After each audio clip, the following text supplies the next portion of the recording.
Hello anybody, and welcome back to Let's Play Super Mario RPG. I'm Mr. Devious, or just Deeb, and in the last episode, we went to Seaside Town where they told us a star had fallen into the sea, into the sunken ship which we are now in. This sunken ship, as we have found out immediately, is haunted. So as we come into this dungeon, we're actually going to be hunting for quite a while throughout. We're going to be dungeon diving for a while. This is a very big dungeon that goes on for a long time, and one of the reasons I said to come in here with as little money as possible is because there is a lot of money to be gotten in this section. Now this area is filled with a ton of new enemy types also while we're here, and undead are predominant among them. Like, we're gonna be seeing a ton of them, and Mallow's a good member for his magic. But anyway, I am digressing too far. I want to show off the Hurley gloves and pay special attention to it. This is the best weapon in the game, because Bowser throws Mario at the enemy. That is worth every penny. It's not actually the best item in the game, obviously, but it is just hilarious and one of the best weapons I've ever seen in any game. You can say what you want, but it is just absolutely fantastic, and I don't think anybody would really disagree with that. Here's another page from the travelogue. Looks boring. The door to the cellar is locked with a password consisting of 6 letters. In order to proceed, you'll have to decipher the password using the 6 hints. So that's going to be something that comes up a little bit later, a little bit of puzzle solving. So yeah, enemies will be coming out of nowhere, and here we have a new enemy in the back. I'm not sure that, well, that enemy first of all is called a Reacher, and Reachers are unique enemies. Redundant statement of the century, I know, but I think they're called Reachers, yeah. I don't know if they're supposed to be holding a gravestone or what it is they're supposed to be doing exactly, but anyway, we're going to be showing off the shocker on this Creeper over here. Now what you want to do is time it with about the strike time of the lightning. It does a massive amount of damage, but it is very expensive, so it's not something I'm going to be using very often. I got the timing wrong on that, by the way. The Creeper throws bones, not the Creeper, the Reacher throws bones and does other things to hurt your party. We're not going to be reviving Mallow, actually, because we can just kill this guy fairly easily without having to bring Mallow back, and Mallow will be getting the experience anyway, so he can just take a nice little dirt nap. And that's how you defend against that attack. The Sunken Ship is a good dungeon all around. I really like it. A lot of the enemies drop a lot of money, though, and well, a lot, and by a lot I mean 8, but it's a long dungeon, and there's going to be plenty of treasure rooms as we go. So here we have another new enemy type, the dry bones, as you can see. Since we're in here anyway, though, we are going to be using Mallow to use his HP rain and heal us all up. We're already running low on flower points, though, so off screen I bought a bunch of maple syrups, so that'll be a thing we have to do. Now, dry bones are a unique enemy type because, well, they're your unique enemy type. They're unique because no matter how much you wail on them with physical attacks, which they seem incredibly weak to, you'll never be able to kill them with physical attacks. On the flip side, they will die in one hit to special attacks, which we are going to be saving for Mallow because he can sweep them both out for a paltry 2 FP. Basically, it costs you 2 FP to kill all the dry bones on the screen. They're also quite good at dropping money, a decent amount, 10 coins, or 5 coins per, that's pretty good. But, of course, in true Dry Bones fashion, they never die for sure. They just get back up, and you can reinitiate fights with them. Here's another page from the travelogue. Uncover the secret of the 6 hints. Of course, since they're provided by different people, they'll be pretty tough to solve. Maybe impossible. And that's going to be a thing later on. Most of the puzzles coming up ahead are going to be fairly easy, but we'll get there when we get there. Look, more dry bones. Let's kill them.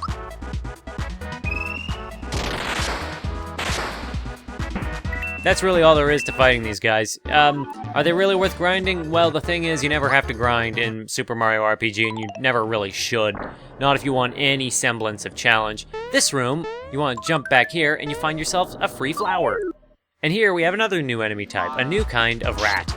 Now, like the rats from earlier, they are fast, and they tend to run away, but if you do manage to kill them, they will provide you with money, quite a bit of money.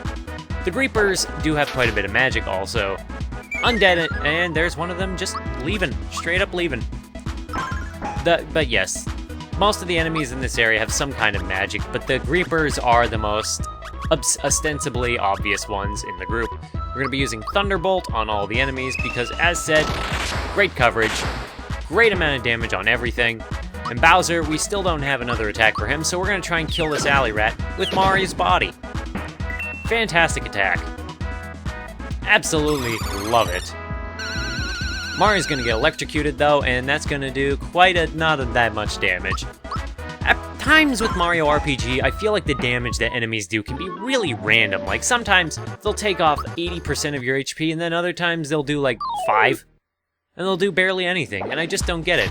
Also, there's another new enemy right over here. The Sunken Ship is just chock full of different and new enemy types, and it's kind of frightening.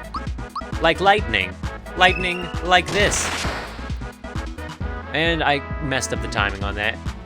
Like the enemy in the mine, this Gorgon, the enemy is called a Gorgon, is a recolor of the bat enemy, the Enigma, who we found in the mines.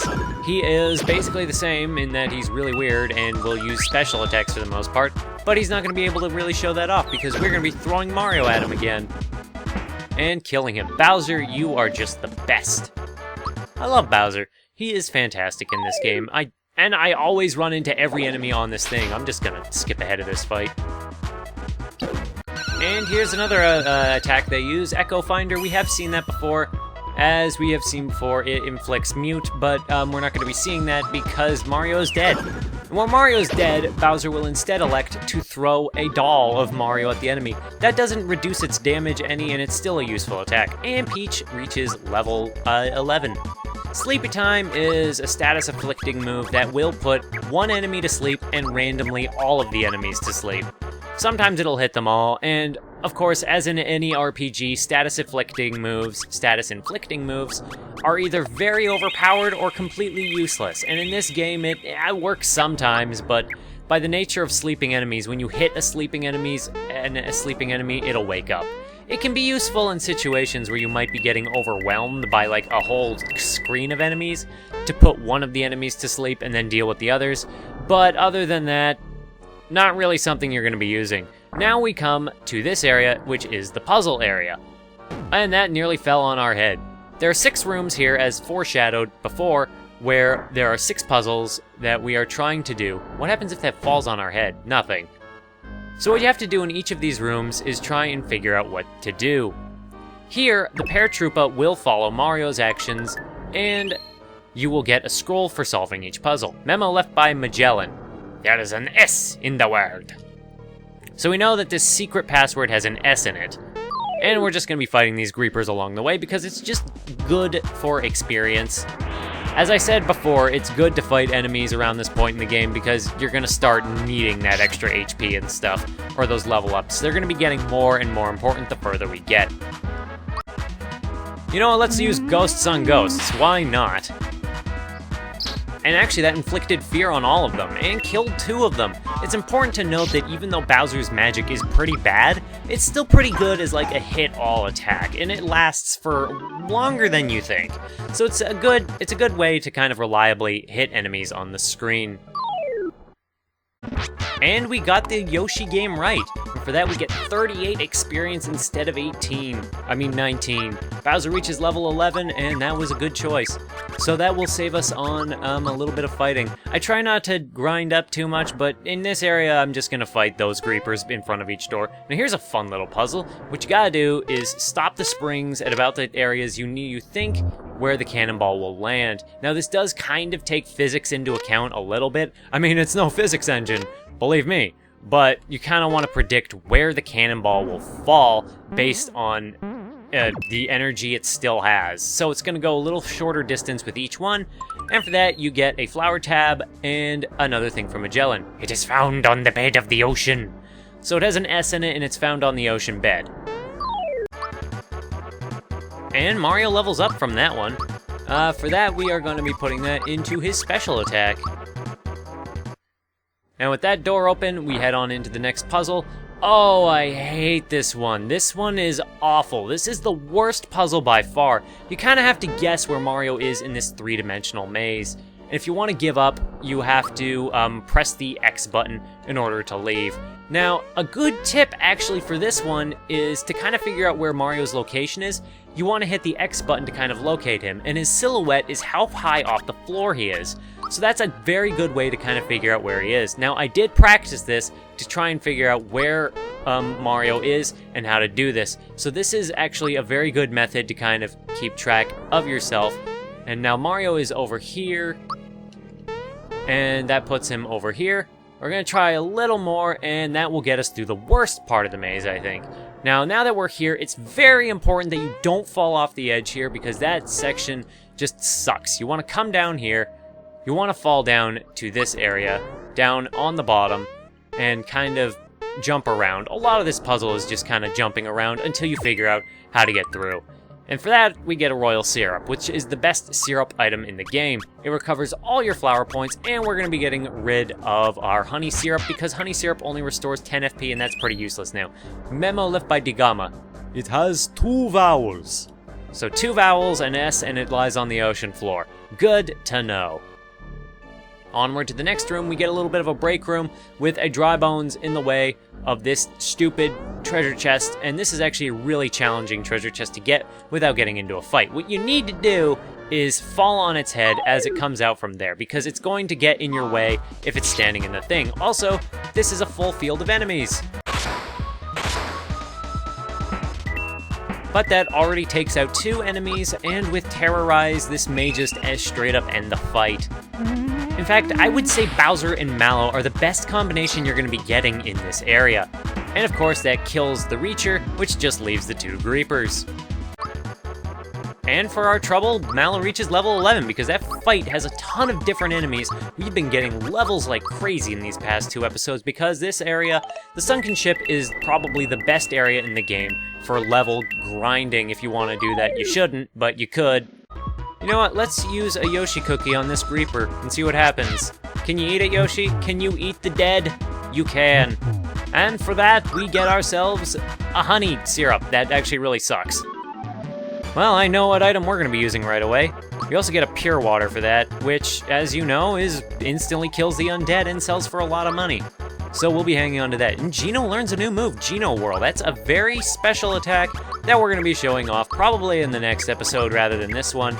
And we'll put that into his special attack.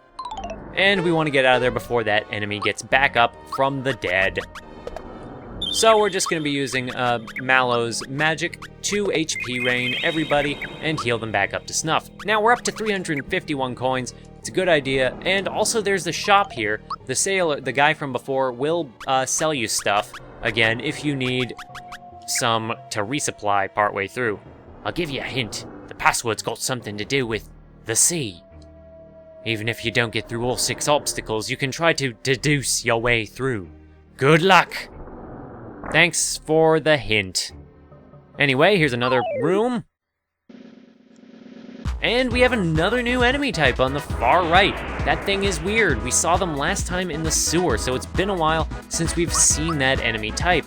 Albeit it has a new palette now, as you can obviously see, but we'll be, seeing that as we see it. That's great commentary, Mr. Devious or Just Deep. But we'll be leaving him alive just to see what he can do. I know I haven't been particularly great about that. And he bit Mallow. Great. And as we can see, the Reacher does have a magic attack that will mute Mario and make him look absolutely depressed. And just like a puppet. That looks terrifying. Now let's see if the, whatchamacallit. What the heck is that thing's name anyway? I don't think I've targeted it yet. The Straw Man, maybe? We'll see what it does. Guess it's just gonna attack again. Well, time to die, Strawhead. Or not? Okay, fine. You know what? You get lightning. And that was a critical hit for 288 damage. That was a little ridiculous. And we can double our coins. Let's do it. Or let's see if we can do it, rather. And we got it wrong, so we lost all the money. Whatever, we don't need it anyway. We're probably gonna cap out anyway. And we forgot to go in the puzzle door. So, puzzle door, this isn't really a puzzle so much as free money. So what you gotta do here is just follow the coin trail without picking up the coin in the lead. You have to get the coins it leads behind before you go and grab the last coins. This is one of the rooms that will dramatically increase your coin counter, by the way. Like, if we look at our coins now after that, we're up to 511. I think that was like 100 coins right there. Memo left by Digama. It has 4 consonants. Consonants, 4 consonants, 2 vowels, and one of those consonants is an S, and it's found on the seafloor. Checking out this puzzle room. This is a fairly easy puzzle room, so you gotta hit the button, or rather hit the cannonball from below to hit the button, and you get yourself a mushroom. Thanks, whoever left this one. Get out of here, mushroom. We really don't need you. Memo left by Van Doren. At least 2 consonants are side by side. You leave terrible rewards, Van Doren. And now that we've taken care of all the enemies and gotten nearly all the hints, this puzzle has to do with button pressing and holding down buttons to see what happens. So what you gotta do is kind of figure out that you have to notice that that barrel looks a little different than the others, and then just kind of jump on it till it rolls on this button, and stand on the other one. You get a full heal, and one more memo by Van Doren. The R comes before the L. So there's an R, an L, and an S. The R becomes before the L. There's another consonant, 2 vowels, and it's found on the bed of the seafloor. So it's probably, you probably figured it out what it is by now. But in case you haven't figured it out, this room will show us what it is. Now, I don't know how much longer this episode is going to go on for, but I think we can push a little bit longer to kind of input the puzzle name. So, first things first, Mario's password is not POTS. Once you come up with the key letters, speak it in here. So the first letter is P, the first letter is E, and then our second vowel is A, so we're P-E-A, not S. We want to get that on the R. You can probably know, even if you haven't figured it out by now. And the last letter is already in place for us. The password is Pearls. Good job. I'll let you through. If you can get past me first, that is. So who is this spooky fellow? You go in the door and it immediately initiates a battle. This is Tentacles. These are tentacles. We're gonna be in a fight with tentacles. That's basically all I have to say on the matter. This is actually a pretty big fight, so we're gonna be doing it as quickly as we can. The tentacles, as you can see, are tentacles. They actually have different stats depending on which way they're oriented. You may not be able to notice at first, or you may notice, but the ones that point to the left are different than the ones that point from the right. And they all have fairly high damage and a few tricks up their sleeve to boot. And they also attack quite frequently. I do believe that they are actually vulnerable to the Super Flame, but we'll see how true that is. This is a great fight in order to implement as many of your special attacks as you can. Oh yeah, that does a lot of damage, and then Thunderbolt, as an extra attack, will just do a fair amount of damage. Well, we already killed 2 of them, so that pretty reliably takes care of that stage of the fight. And Mario is flung into space. Bye, Mario. But they're fairly weak to physical attacks. Mario is back, but he also has a fear status inflicted on him, so that's going to be a little annoying to deal with. But it's no big deal. Let's see if we can terrorize these tentacles for a specific amount of damage. We also have 2 tentacles oriented to the left instead of the right this time, and we've actually inflicted fear on 2 tentacles, so those will be doing reduced damage to us, and not as much trouble as they could be in the past. Mario, you are afraid we need to use some Able Juice on you. Or rather, yeah, where is it? Where the heck is my... Do I not have any Able Juice? I guess I don't. Oh yeah, we have the Freshen Up, which isn't really the same, but anyway. Let's have some roast calamari. Unfortunately, fear also applies to your magic attack, so that's going to see a serious strike down in the amount of damage it does. Serious strike down? A serious markdown in the amount of damage it could be doing. We are going to be using Terrorize again because, as we saw, inflicting fear on these tentacles is a useful tactic. And again, screen nukes are just useful. And we already popped a tentacle. We've already seen basically what these tentacles are basically capable of doing. If you're unlucky, they'll just constantly fling your party members out of the battle and inflict fear on them pretty constantly. But we've been pretty lucky in that they have been just fighting us standardly. Now Bowser's super nice and only attacking tentacles, or when Mario's afraid, he won't throw Mario, he'll throw the doll. Or whenever Mario's inflicted with fear, he throws the doll, and I'm not sure why. But now we come to the source of the tentacles, with two other tentacles, King Calamari. Are we looking at his face or the top of his head, or what? This is terrifying. But yes, you actually do have to take down the tentacles, but you can target King Calamari himself. Even though we are on Mario, we are going to be using a froggy drink to freshen ourselves up, freshen up the whole team a little bit, so we don't die. And since Mario can't really do much attack anyway, as it is, Thunderbolt will be our reliable attack as per usual. I know it might not be super interesting to watch, but it is a fairly reliable way of fighting. Also, for some reason, King Calamari's animation doesn't start until after you attack him. He also has a move called Drain Beam. It's a hit all on your party, but it doesn't do too much damage. Most enemy attacks, and Bowser's gone. Bye, Bowser.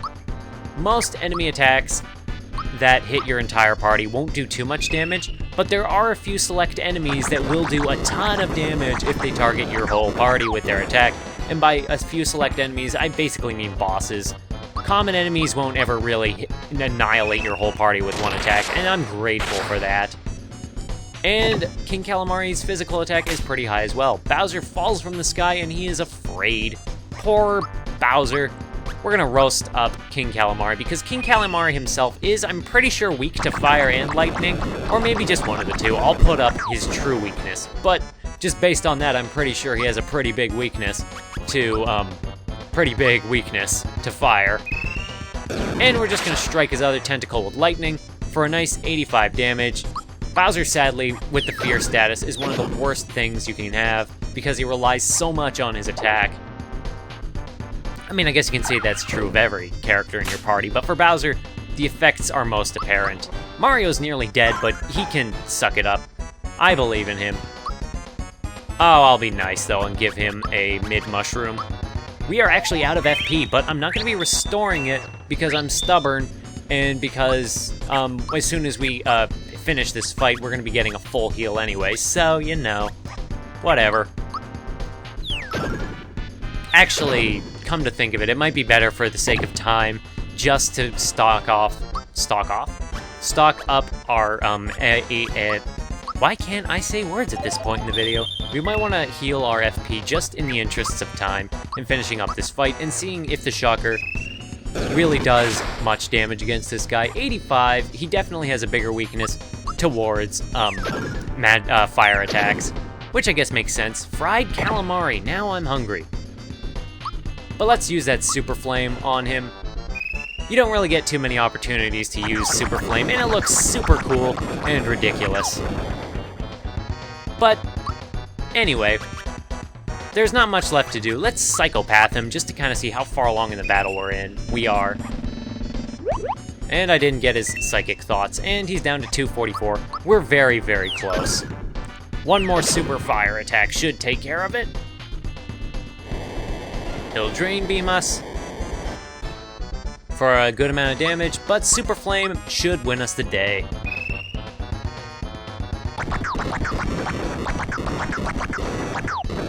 And with that, the fight is over. We have defeated the squid which sunk the ship, and got quite a bit of money out of it. Or do we? All bosses explode in that fashion. Yes, you get 100 coins for that, and 34 experience. And with that, you actually come to the next area of the game, or rather not the next area of the game, to the next area of the Sunken Ship. But we're not going to be going into there yet, because if you jump out on this spring, this room is not really a room, it just stays a cutscene as a transition between these two rooms for whatever reason. So we're going to be going back and we're going to be going to save because we have done a lot of the Sunken Ship, and in the next episode we are going to be finishing up. So if you want to see the rest of the Sunken Ship where we increase our 600 coin count to even further heights, then I just hope to see somebody in the next one. Bye bye!